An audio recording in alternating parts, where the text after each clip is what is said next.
أبمر العالم بمهان مدباتنا أم كتتال تركبوا زخبركم من زخبركن انتقاتاتلتنا نلومي 19 حملة زبلنا يوم حاصرتن أوانا وزيناتات حزنا لكم متسينا لنا نختكتاتولنا دما بخبرنا عدم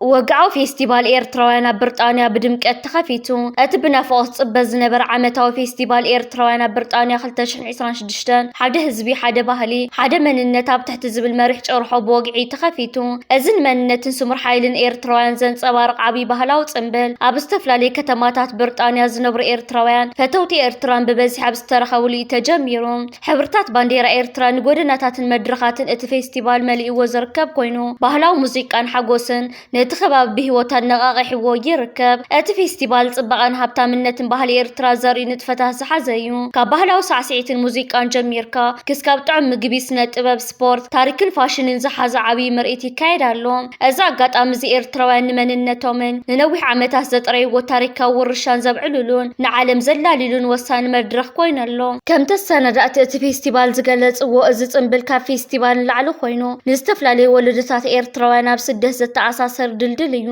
መንእሰያት ኤርትራውያን ምስሮምን መንነቶምን ክተኣሳሰሩሉ ዝኽእሉ ዓበይቲ ድማ ተመክሮምን ባህሎምን ዘመሓላልፉሉ ናይ ሓድነት መድረኽ ምዃኑ ተሓቢሩ ፌስቲቫል ኤርትራ ዩኬ 2026 ኤርትራውያን ኣብ ሃገር ብሪጣንያ ዘመዝገቡዎም ዓወታትን ዘለዎም ንጥፍ ማሕበረሰባዊ ተሳትፎን ዘርእሉ ኣጋጣሚ እዩ እቲ ኣብቲ ቦታ ዘርአ ዘሎ ድሙቕ መንፈስን ኤርትራዊ መንነት ሓድነትን ክስካብ ክንደይ ጽኑዕ ምዃኑን ዘመስክር እዩ ኣብ መወዳእታ እቲ ፌስቲቫል ንኹሎም ኤርትራውያን ብሓባር ንምኽባርን ሓድነቶም ንምጽናዕን ዘዕድም ኮይኑ የውሃና ፌስቲቫል ኤርትራውያን ኣብ ብሪጣንያ ተኸፊቱ ብዝብል ብሩህ ተስፋ ይቕጽል ኣሎ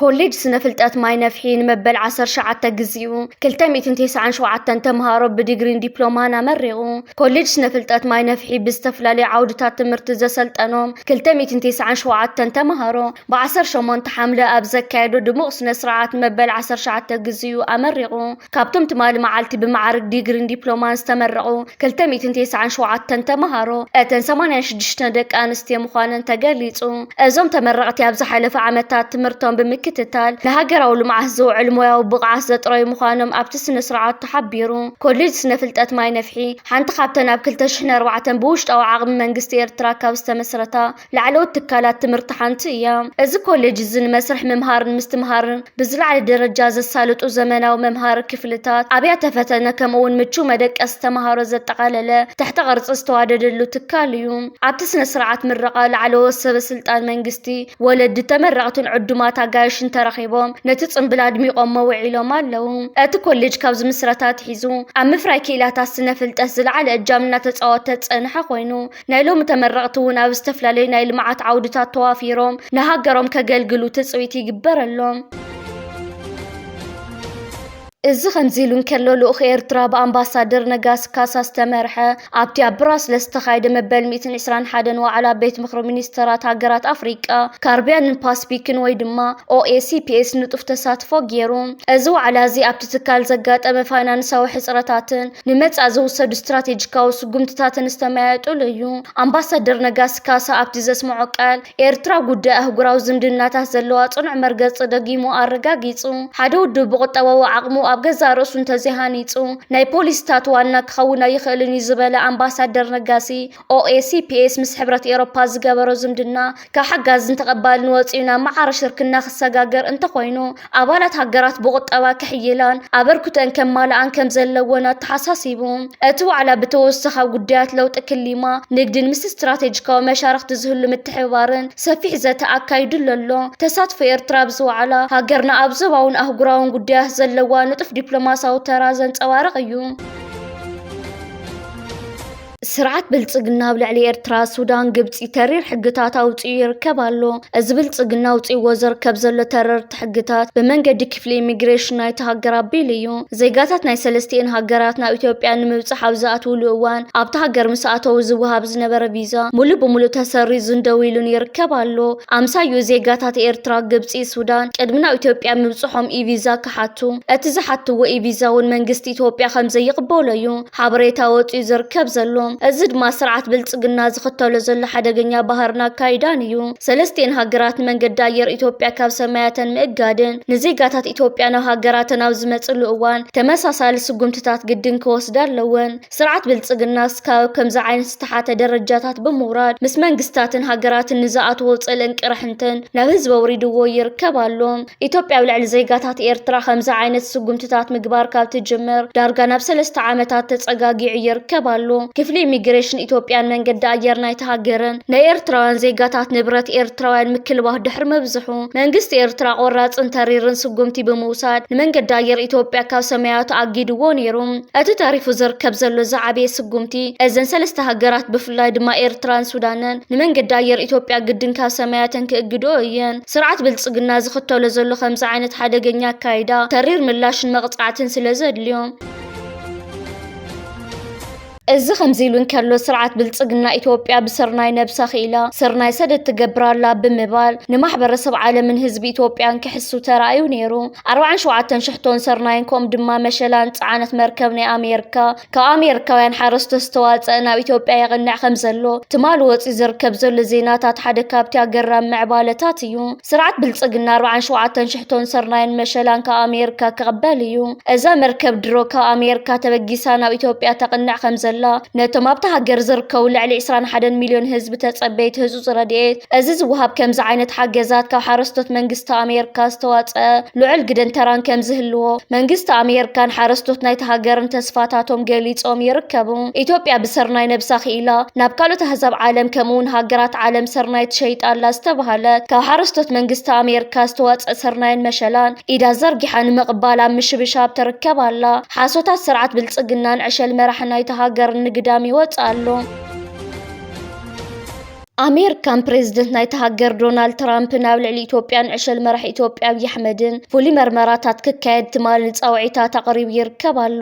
ኣሜሪካ ነዚ ፍሉይ መርመራታት ክካየድ ጻውዒት ዘቕረበት ኣብ ኢትዮጵያ ፈሪ ዝበሃል ዝተፈላለየ ናይ ሶላር መሳርሒታት ናብ ኣሜሪካ ዝኣቱ እቲ ሶላር መሳርሒታት ኣቐዲሙ ኣብ ቻይናን ቪየትናምን ፈርዩ ናብ ኢትዮጵያ ከም ዝኣቱን ድሓር ድማ ብወገን ኢትዮጵያ ኣቢሉ ናብ ዕዳጋታት መንግስቲ ኣሜሪካ ከም ዝቐርብን ኣብ ኣሜሪካ ዝተፈላለዩ ትካላት ሶላር ዘፍሪ ድሕር ዘቕረቡ ወክስታት እዩ።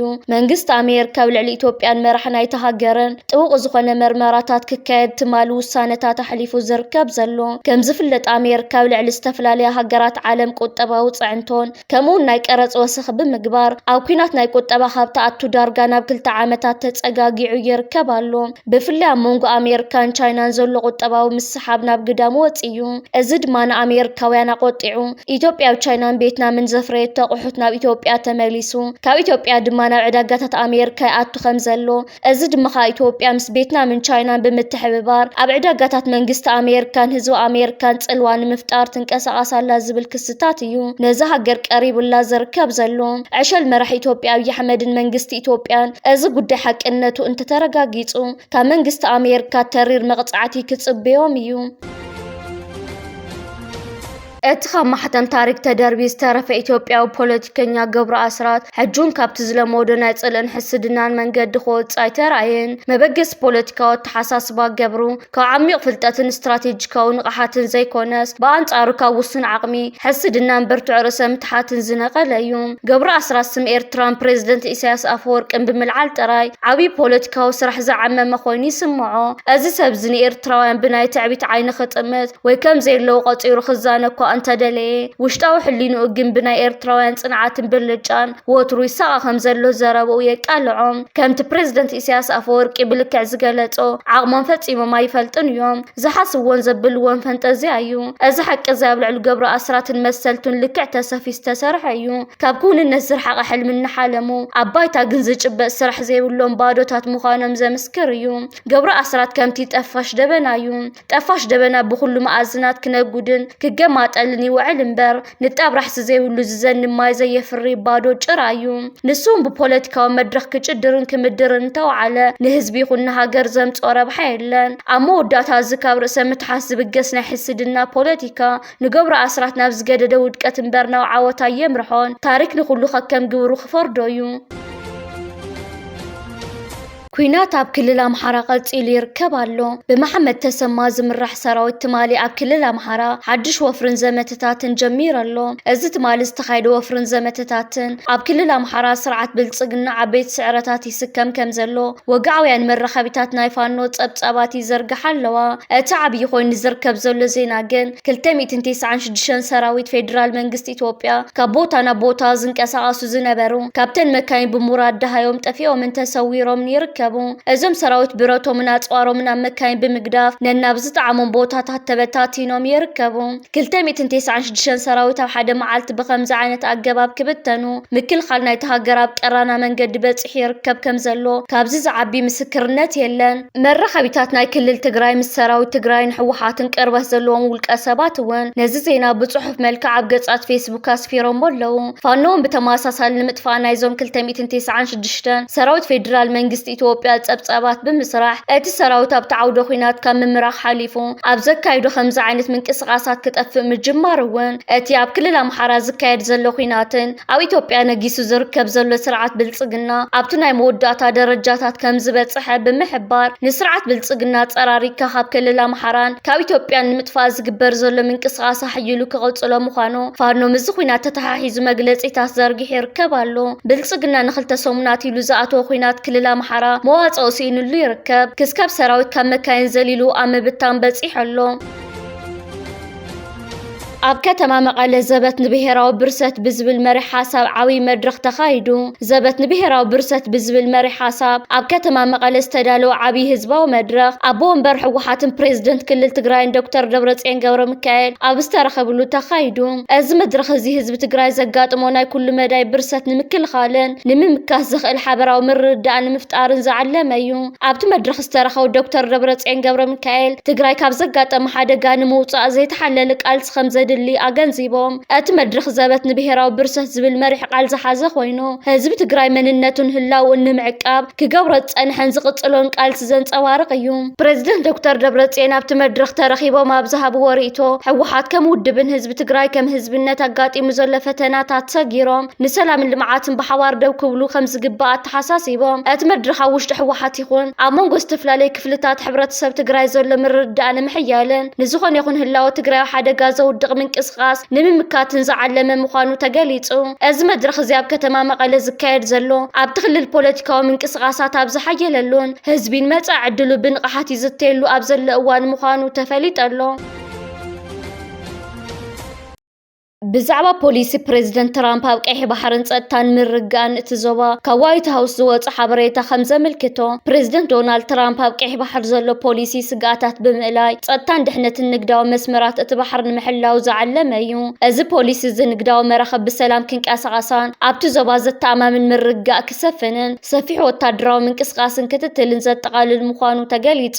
ቀይሕ ባሕር ንኣፍሪቃ፣ ኤስያን፣ ኤሮፓን ዘራኽብ ኣገዳሲ ስትራቴጂካዊ መስመር ብምዃኑ መቆጻጸሪ እዚ ባሕሪ ንዓለም ለኻዊ ንግድን ጸጥታን ወሳኒ ተራ ከም ዘለዎ እቲ ጸብጻብ የረድእ። ምምሕዳር ትራምፕ ኣብ ቀይሕ ባሕሪ ዝረአና ኢራን ጽልዋ ንምድራት ከምኡውን ኣብ ልዕሊ ተጻባእቲ ሓይልታት መጥቃዕቲ ብምውሳድ ድሕነት መራኽቢ ኣሜሪካን መሻርክታን ንምሕላው ቆራጽነት ከም ዘለዎ ተሓቢሩ።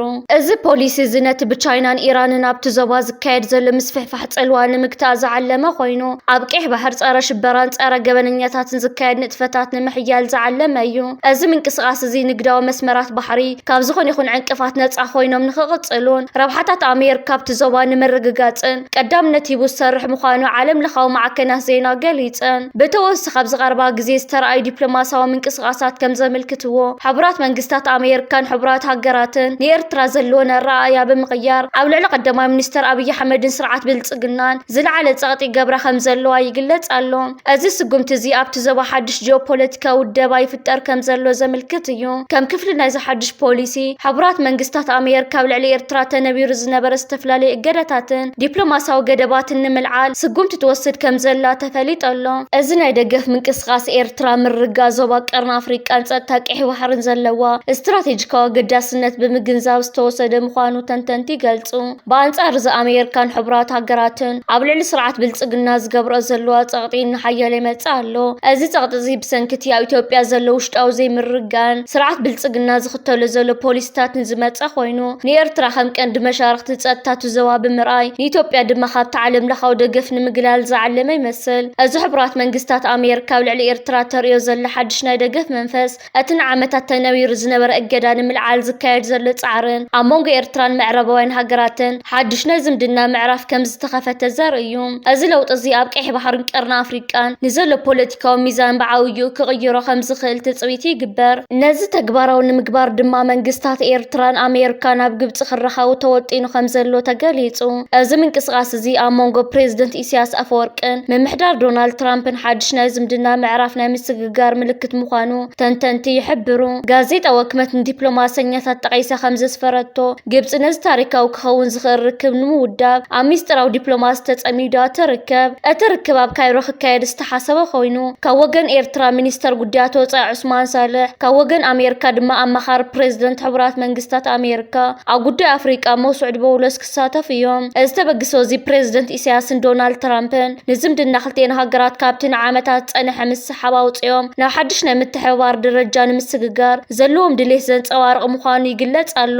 ግብፂ ድማ ነዚ ዝምድና ንምምሕያሽ ብጽኑዕ ክትሰርሓሉ ዝደፋፍኣ ዘሎ ዓብዪ ምኽንያት እቲ ኣብ ወደብ ዓሰብ ክትገብሮ ዝሓሰበት ናይ ቢልዮናት ዶላር ወፍሪ እዩ። ግብፂ ኣብቲ ዞባ ዓሚቕ ስትራቴጂካዊ ጽልዋ ንምሕዳር ኤርትራ ምስ ኣሜሪካ ዘለዋ ዝምድና ምምሕያሹ ንወፍራ ውሕስነት ከም ዝህብ ተኣምን። እዚ ኣብ ካይሮ ክካየድ ተወጢኑ ዘሎ ርክብ እንተተዓዊቱ ንጂኦፖለቲካዊ ኣሰላልፋ ቀርኒ ኣፍሪቃ ብመሰረቱ ክቕይሮ ከም ዝኽእል ተንተንቲ የጠንቅቑ። እዚ ምንቅስቓስ እዚ ኣብ መንጎ ኣስመራን ዋሽንግተንን ሓድሽ ምዕራፍ ሰላምን ምትሕብባርን ብምኽፋት ኣብቲ ዞባ ሓድሽ ናይ ሓይሊ ሚዛን ክፈጠር ትጽቢት ይግበር። እዚ ብወገን ግብፂ ዝተበገሰ ናይ ሽምግልና ጻዕሪ ኣብ ቀርኒ ኣፍሪካን ቀይሕ ባሕርን ዘለዎ ወጥሪ ንምህዳእን ሓደሽቲ ኢኮኖምያዊ ዕድላት ንምፍጣርን ዓብዪ ተራ ከም ዝህልዎ ይግመት። ኩናት ኢራንን ኣሜሪካን ቀፂሉ ይርከብ ኣሎ። ኢራን ንኣሜሪካ በዮርዳኖስ መጥቃዕቲ ብምፍጻም ኣሰንቢዳታ ትርከብ ኣላ። እዚ ኣብ ዮርዳኖስ ኢራን ዝፈጸመቶ መጥቃዕቲ ብባለስቲክ ሚሳይላትን ከምኡውን ድሮናትን ንወታደራዊ ዕላማታት መንግስቲ ኣሜሪካ ሙሉእ ብሙሉእ ካብ ስራሕ ወጻእ ክገብር እንከሎ ክልተ ኣሜሪካውያን ወታደራት ክቕተሉ እንከለዉ ሓደ ድማ ደሃዩ ጠፊኡ ይርከብ ኣሎ። ኣሜሪካን ምክልኻል ናይቲ ሃገርን በዚ ዝተፈጸመ ደብዳባት ተሰናቢዶም ኢራን ነቲ ኣብ ዮርዳኖስ ዝተኻየደ መጥቃዕቲ በይና ከም ዘይፈጸመ ናይ ሩስያ ወይ ድማ ናይ ቻይና ኢድ ኣለዎ ብምባል ናብዘን ሃገራት ክስታት ኣቕሪባላ። ብወገን ሩስያን ቻይና ነዚ ቀሪቡለን ዘሎ ክስታት ብወገን ኣሜሪካ ክስካብ ሕጂ ዝሃቦ ዝርዝራዊ መግለጽን ምላሽን የለን። እዚ ዝቕጽል ዘሎ ከምዚ ዓይነት ኩናት ፕሬዚደንት ኣሜሪካ ዶናልድ ትራምፕ ወታደራዊ መሳለጥያ ናይ ኢራን ሙሉእ ብሙሉእ ተደምሲሱን ዓንዩን ከም ዘይበለ ኢራን ናብ ማእከላይ ምብራቕ ተካይዶ ዘላ ደብዳብን መጥቃዕትን ኣሕይላ ቀፂላቶ ትርከብ ኣላ። መንግስቲ ኣሜሪካ ሞት ክልተ ኣባላቱ ጥራሕ ዘይኮነስ እቲ ኣብ ዮርዳኖስ ዝርከብ ወታደራዊ ማዓስከራቱን ኣብኡ ዝነበራ ድሮናትን ነፈርቲ ኩናትን ካብ ስራሕ ወጻኢ ምዃኖም እውን ሓደ ካብቲ ቁጣዕ ፈጢሩሉ ዘሎ ዓብዪ ጉዳይ እዩ። ኣሜሪካ ምስ ኢራን ኩናት ምስ ጀመረት ቻይና ሓገዛት ተበርክታላ ብምባል ኣብ ልዕሊ ቻይና ስጉምትታት ቀረፅን ካልእ ምስ ቁጠባ ዝተተሓዘ ጉዳያትን ጸቕጥታት ክተካይድ ተረኣያ ነይራ። ሕጂ ድማ ናብቲ ጉዳይ ተመሊሳ ናብ ሩስያን ቻይናን እዚ ኩናት ምስ ጻዕጻዓን እዚ ኩናት ምስ ተረራን ክስታት ተቕርብ ኣላ። መንግስቲ ኢራን ነተን ኣብ ማእከላይ ምብራቕ ናይ መንግስቲ ኣሜሪካ ወታደራዊ ማዓስከራት ዘእንግዳ ሃገራት ሕጂውን ዕላማታት ገይሩ ክቕጽል ምዃኑ ትማሊ መጠንቀቕታ ሂቡ ይርከብ። እዚ ከምዚ ኢሉ እንከሎ ኣብ ሃገረ ወሽመጥ ዓረብ ዘሰንብድ መጥቃዕቲ ተፈጺሙ ትኪ ብምትካኽ ንሰማይ ሸፊንዎ ኣሎ። ኣብ ዝባና ኣብ ትርከብ ሓንቲ ምዕብልቲ ሃገረ ወሽመጥ ዓረብ ኣዝዩ ዘሰንብድን ብዘይተገመተ ኣካይዳ መጥቃዕቲ ሚሳኤል ተፈጺሙላ። ሲዒቡ ብዝተፈጠረ ዓበይቲ ነትጉታት ኣብዚ ሕጂ እዋን ኣብ ልዕልታ ከተማ ብርቱዕ ትኪ ናብ ሰማይ ይዓርግ ኣሎ። እዚ መጥቃዕቲ ህላወት ሃገር ዝውስኑ ቀንዲ ትሕታዊ ቅርጽታት ጸዓትን ማይን ብቐጥታ ዘዕነወ ክኸውን እንከሎ መንግስቲ ነቲ ህዝቢ ህፁፅ መምርሒ ኣጠቓቕማ ከውፅእ ተገዲዱ ኣሎ።